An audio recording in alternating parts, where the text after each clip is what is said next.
What's up, guys? Welcome to our first YouTube video. We're going to be taking you guys through a bit of a back session today. It's going to be pull, so we're going to be doing a little bit of back, a little bit of biceps, and we're hopefully going to try and teach you guys a little bit on how to really take action when it comes to moving through motion and getting the most out of your muscle groups, and also try and teach you a little bit about how to get after it and train real hard. So let's do it.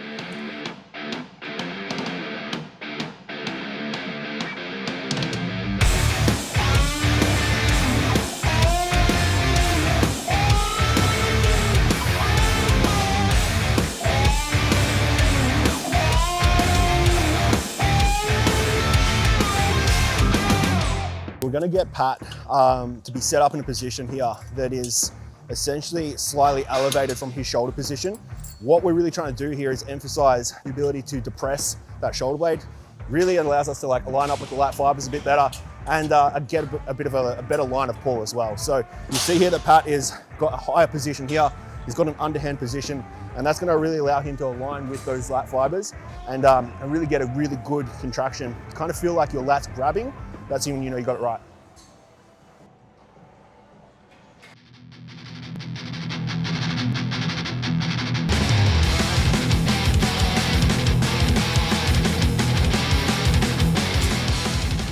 Working set. So we're really going to try first up, warm up, get a bit of blood in there first. We generally try and do a bit of like a loading set or loading format into our working sets. So we'll kind of just go with a lower percentage of weight, do half the reps that we're aiming for, just get a bit of blood pumping through there, and then we'll move into some working sets. So I think today we've got 2 working sets, so 2 load sets, and then we're going to do a back off, and we'll go through what that whole concept is in a sec.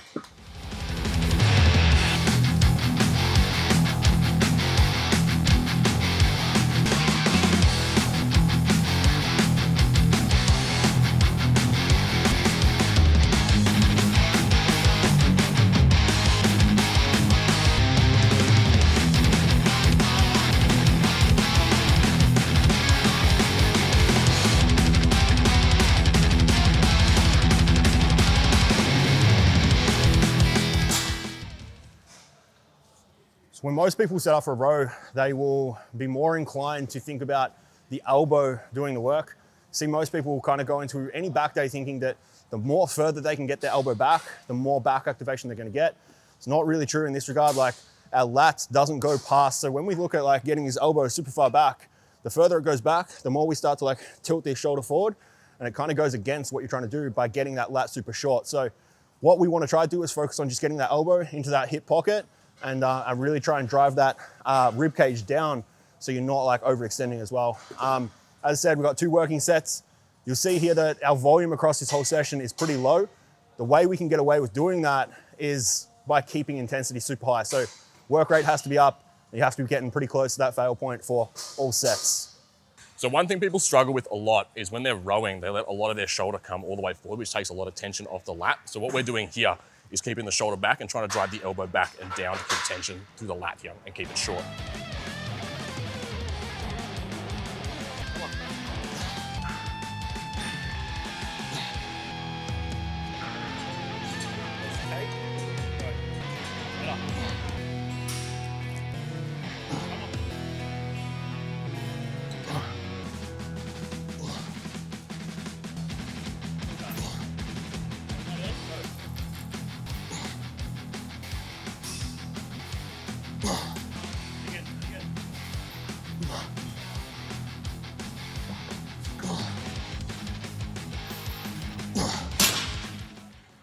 So we've just switched over to the metal D handles here compared to these soft cloth ones because there's obviously quite a bit of size difference between the two. And one thing we notice we struggle with these is that just wrist wobble, harder to stay in line. So we've just switched to the shorter ones here.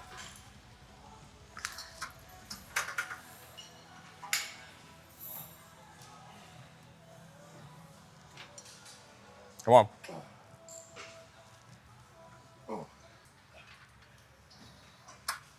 Good. Come on. Nice. All right, so what we're doing now is we're doing a back off set. There's a little bit of an ability to accumulate more volume through reps. Something we like to do essentially load up on two heavy sets, or potentially one, and then back that weight off, chase reps. to acquire more volume that way. It just allows us to mitigate fatigue and move through the workout with a lot of intensity too. Let's get after it.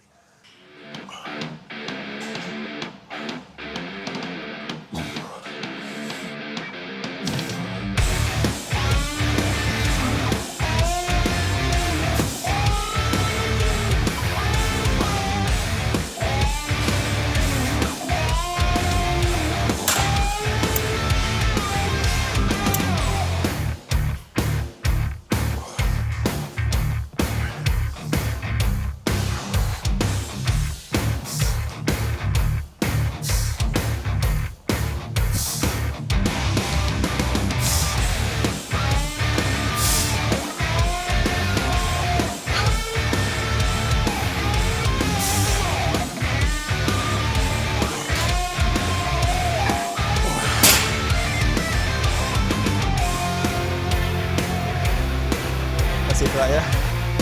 That's it for that, yeah? So while we've placed this movement first, allows us to get our lat as short as possible early on in that workout. As we start to fatigue and that pump starts to actually accumulate, it's way harder to get into that shortened position. So our first 2 exercises, nice and short.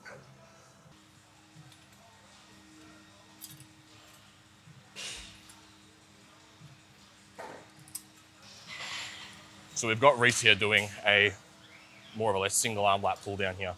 The reason we've got him in a shoulder width position is because he's got quite wide shoulders and it allows him to line up quite well, stacking his joints.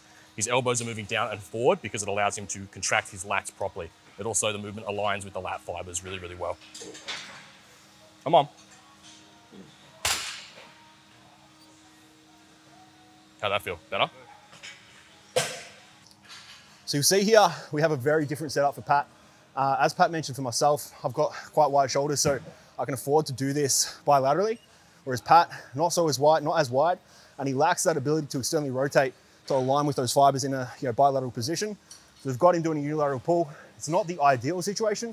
We only have one pulley, so that's kind of setting us up in this like cross diagonal pathway.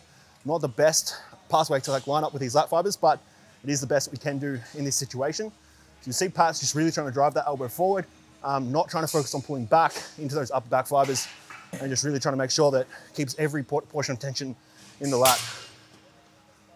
Downgraded to the baby weights here. This is for his back off set, so we're just trying to, again, accumulate some more volume. We've got a total of 3 sets here, 2 working, 1 back off. And this back off set is going to be 15 reps at least. So we'll see how close Pat can get to failure and make sure that we're just really trying to make sure that all this tension, all this work rate is going to where it needs to be, not trying to just follow the, I guess, the bro science of just pulling weight from A to B.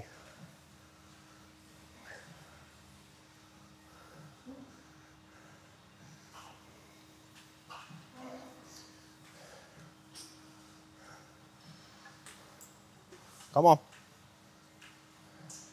Again, 2. And again. Pull. Yep. Nice.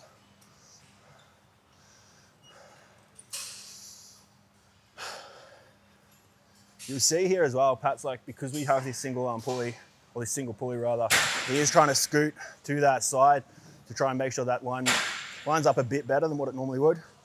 If you guys are really trying to build up your lats, trying to line up line of force and line of fibers, it's going to really help you grow.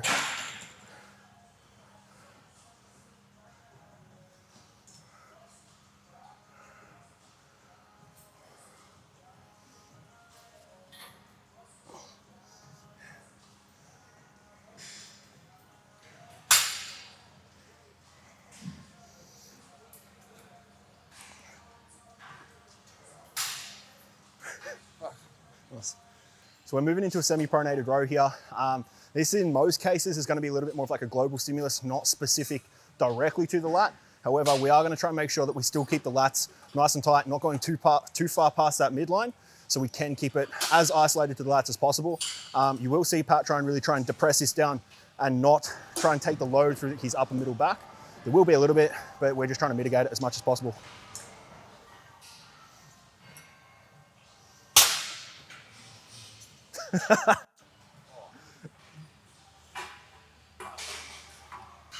So for myself, I'm gonna do this a little bit more directly to like a global stimulus. I'm gonna be completely pronated. Elbows will be a little bit more flared. Looking at just like where I need to build coming into my next comp. Do need to build a little bit of thickness. Although this is a lat predominant day, we do want to kind of cross over a little bit into that upper back as well.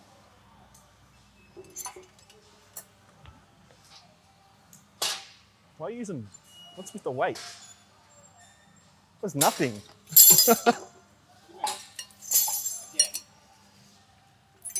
You were lifting more than that last week. Yeah, but you said I was doing it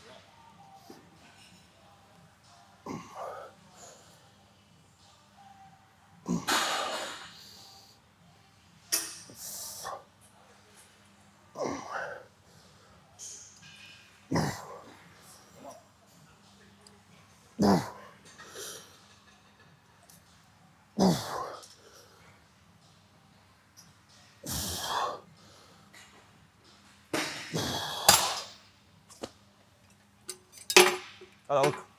I'm gonna really try to take Pat to an actual real RPE 10 here. No more reps in reserve. And show you what a full set looks like with complete activation into that lat, as well as complete work ethic. Yep. Come on. Go. Chest up a little bit. Rip it.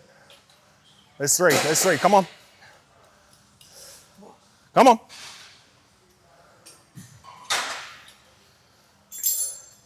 One more. Is that it? Nice.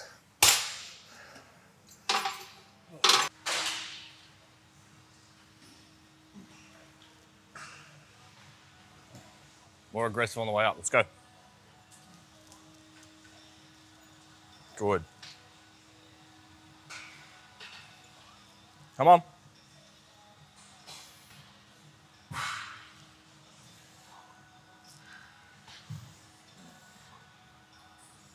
Up. Again, come on.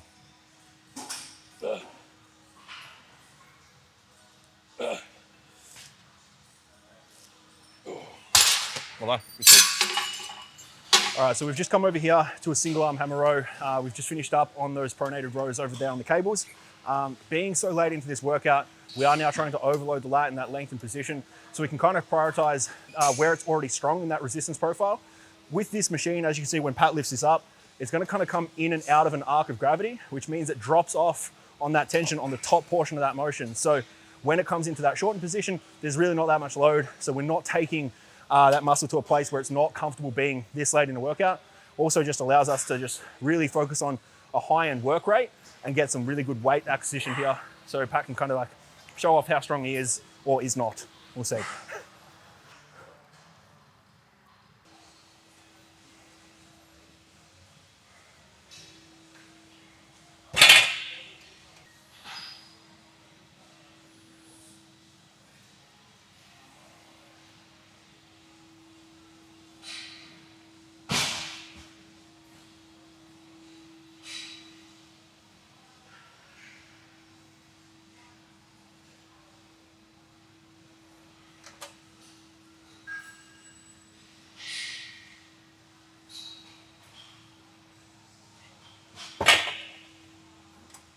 So I'm not doing this exercise. As I said in that last pull, I've only really got one exposure to this like global stimulus of like upper back as well. Although Pat's prioritizing this as a lat-based movement, I'm finishing off with a little bit of a cable pullover. And I think you also have one too, yeah? Cool. So we're using two ropes here. We're doing a cable pullover. What this allows us to do is minimize the internal rotation at the shoulders, what a single rope will like most likely put you into. When you're really in here, you try and get into that bottom end, you kind of have to roll over. So having a longer rope, or you can even use like the prime pulley bars that we were using before, the big green things, and set up your actual shoulder width so that you can actually pull into that line of force, line up with the lats, and contract really well. This technically, in most cases, will train a shortened position.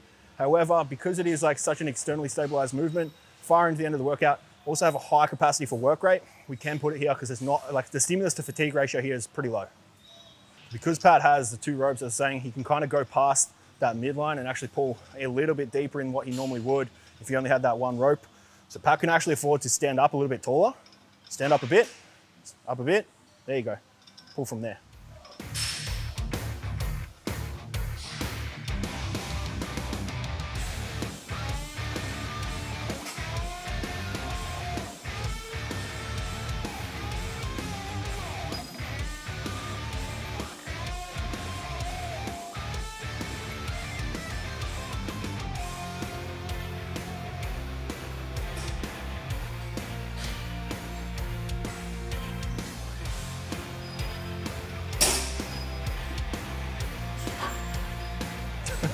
Bro, you look rubbish.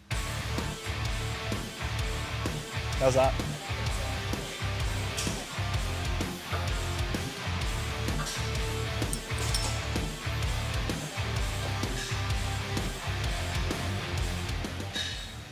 So I've only got 2 sets here, 12 to 15 reps.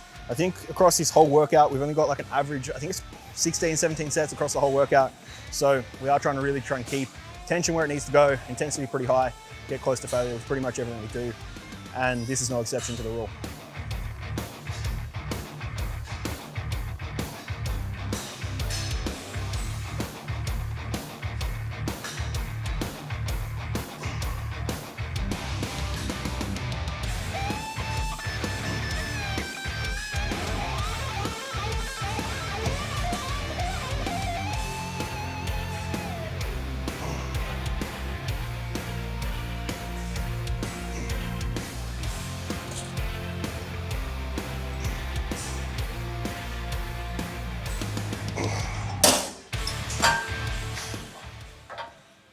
So one thing when it comes to setup here, we want to try and set the cable just above shoulder height so you can actually get into that stretch range. You can also flip this around and actually do it on like an incline variant, so you're pulling from the other end. Allows you to get into a more, even more externally stabilized position so you can focus on that bottom end range if you do struggle to get there. But for me, with like pretty good external access, standing's pretty sweet for me. One other thing to recognize here is you want to try and make sure that you're not just overextending through that top end thoracic, and you want to actually try and like keep a bit of an arch through your lower back so you can get that shortness on the bottom end.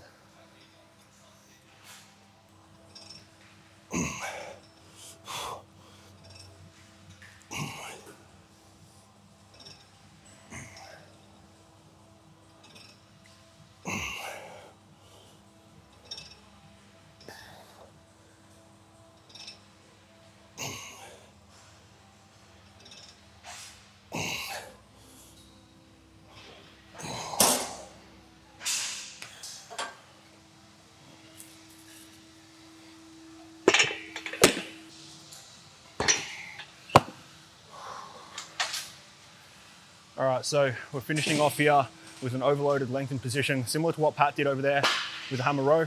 For myself, I connect a lot better from a high position. Similar concept here though, drops out of force in that shortened position, overloading that end range. 2 sets, 10 to 15, and this is my final lap movement for the workout. So I've got to really try and push to that higher end of that rep range, obviously with an amount of weight that is going to allow me to get there well, but also fatigue being the last thing that we're doing.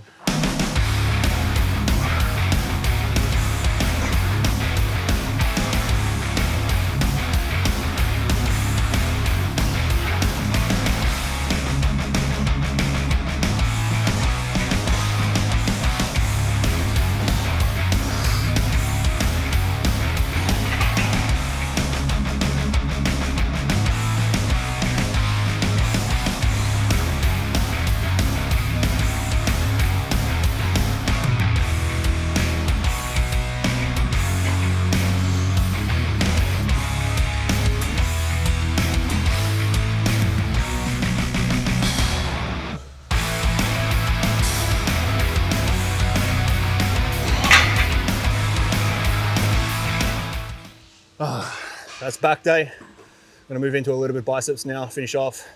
I'm pretty sure Pat might join me back, but we'll see. He's feeling a bit crook, so we'll see if we can convince him to come back and do some biceps, and we'll call it. So I lied. We have one more thing before we go into biceps. A little bit of a rear delt fly here. Very lucky to have access to a prime machine. Allows us to manipulate the independent cams here to overload different portions of that resistance profile. Being the only direct rear delt movement that we are doing today, or for myself at least, I'm gonna try and make sure that this is a loading pattern that is pretty even across the board, and try and make sure that I can really like load that stretch and also the shorten as well, and get as most out of this movement as I can, being only that it's a single exposure.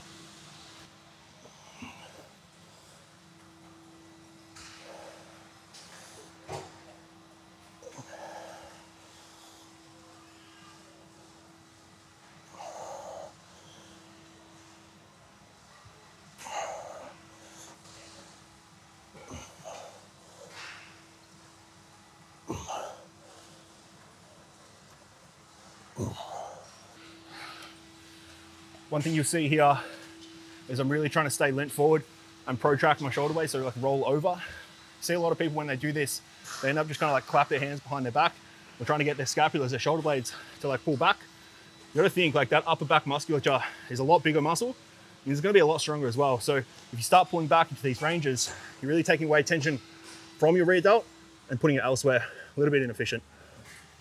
You also see here, when I do keep that protraction, the range of motion is a lot smaller. If we look at like what a lot of people will do in this, they'll try and focus on just movement and get something like this kind of happening, where we come all the way back here.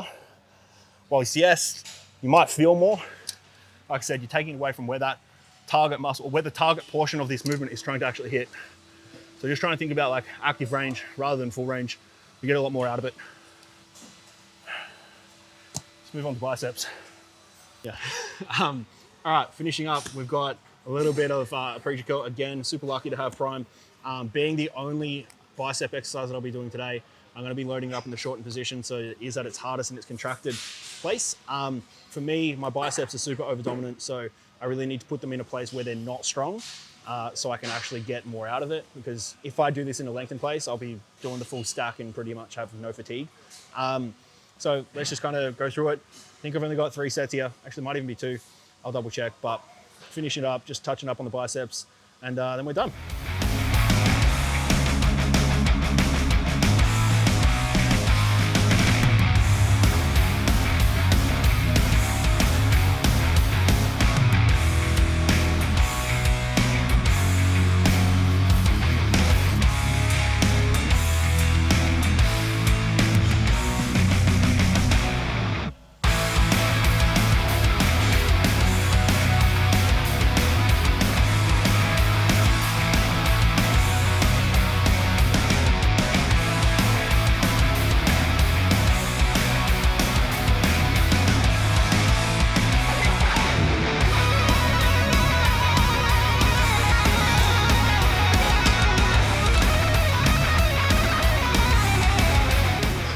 One thing you see here, for myself at least, I'm very blessed with the ability to have a lot of external rotation that allows me to get in position, actually contract my bicep in a bilateral movement here. For a lot of people, if not most, they're gonna lack that external range to be able to do a bilateral or double-handed preacher curl.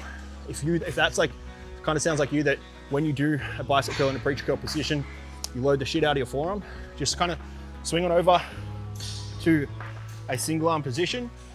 You open up more range here. You do compromise a little bit of strength and exposure to load, but you're putting a little bit more back into sensation for where it needs to be. Curling up exactly as you normally would. Takes a little bit of pressure off that forearm as well. As I said, for me, both feels good. So I'm gonna go with what I can lift more weight in, provided I can still keep tension in that bicep. One more set here and we're done. Hopefully you guys got a lot out of this. I appreciate you guys tuning in. We'll see you soon.